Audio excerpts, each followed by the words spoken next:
पिंपरी चिंचवड शहरातील काळेवाडी फाटा येथे आज सकाळी भीषण रस्ता अपघात झाला। पुलाखालील मुख्य सिग्नल चौकात भरधाव चारचाकी ट्रकने दुचाकीला जोरदार धडक दिल्याने ॲक्टिवा दुचाकीवरून जाणाऱ्या इसमाचा जागीच मृत्यू झाला। या अपघातामुळे परिसरात एकच खळबळ उडाली। प्रत्यक्षदर्शींनी दिलेल्या माहितीनुसार ट्रक क्रमांक MH12HD 5616 याने सिग्नलजवळ दुचाकीला चिरडत जोरदार धडक दिली। धडकेचा आवाज इतका भीषण होता की दुचाकीस्वार रस्त्यावर फेकला गेला आणि गंभीर जखमी अवस्थेत रक्ताच्या थारोळ्यात पडून राहिला। तातडीने घटनास्थळी पोलीस दाखल झाले असून जखमी इस्माला अॅम्ब्युलन्सद्वारे रुग्णालयात नेण्यात आले, मात्र डॉक्टरांनी त्याला मृत घोषित केले।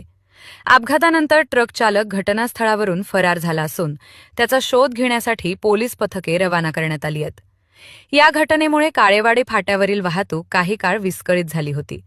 सदर घटनेचा पुढील तपास पिंपरी चिंचवड पोलीस प्रशासन करत असून फरार ट्रक चालकावर कठोर कारवाई करण्यात येणार असल्याचे पोलिसांनी सांगितले आहे।